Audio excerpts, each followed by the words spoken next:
In our last episode, we made the case for the precise and broad approach, the one that offers the deepest scientific value within the PBS impossible trinity.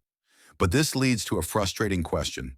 If this approach is so valuable, why is it so incredibly rare? Today, we'll uncover the answer. The greatest barrier isn't a lack of smart ideas or hard work. It's a fundamental constraint buried deep within our own minds, our aversion to complexity. We are hardwired to seek simplicity. It's a well-documented cognitive bias that compels us to favor simple solutions, often at the expense of more accurate, but more complex ones.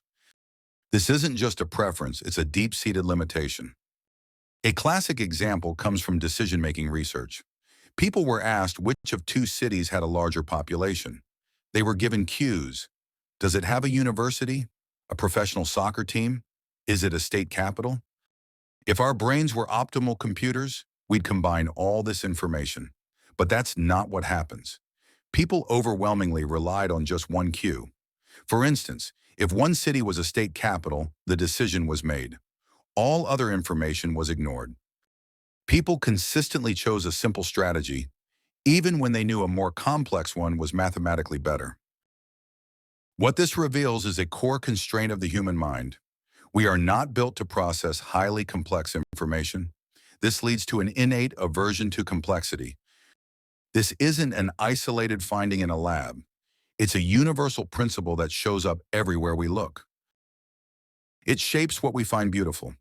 In visual aesthetics, we are consistently drawn to simple, harmonious patterns over chaotic, complex ones. It dictates what messages succeed. In communication, a simple, powerful slogan will almost always beat a nuanced, complex argument, even if the complex argument is more accurate. And crucially, this deep-seated aversion systematically shapes the very ecosystem of academic research. It creates a powerful, invisible bias that punishes the precise and broad work we all claim to value. This bias is a one-two punch that knocks out complex research. First, the work is brutally difficult to do. Complexity is a curse that infects every stage, from the nightmare of experimental design to the marathon of analysis. Second, and more devastatingly, it earns little credit. Let's be honest. Even if you survive the years of effort to finish a project, the work is often too complex for a time-pressed editor to champion and too dense for a busy colleague to quickly grasp. The consequence? These studies struggle to compete for space in high-profile journals and are often overlooked by peers, simply too difficult to digest. The final outcome? Researchers are pushed, often without realizing it, to produce either narrow findings or broad, vague theories. These aren't just easier to do. They are the proven, safe currency of academic survival and success. Now, this doesn't mean researchers can't see the value of precise and broad work. We can, but the cognitive and professional burden is simply too heavy. The cost outweighs the reward. So the critical question becomes, how do we solve this? The answer is not to try and change human nature. It's to develop stronger methodological tools that reduce the burden of complexity, making the most scientifically valuable work not only feasible to do, but also easier to share and understand. This is how we finally allow the scientific advantage of precise and broad research to prevail. Let me be absolutely clear. The problems of fragmentation and vagueness aren't caused by a failure of researchers. They are the inevitable outcome of our cognitive wiring.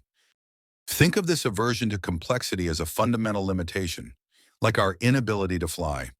I'm not standing here urging everyone to just try harder to flap their arms. That would be pointless. What I'm proposing is that we build an airplane. We need a methodological framework that allows us to transcend our cognitive limits, to finally navigate complexity with clarity and confidence. So, where do we find the blueprint for this airplane? We can look to a field that has already solved this exact problem, a field that has built its own engines to fly past complexity. In our next episode, we'll reveal where this blueprint comes from. See you then.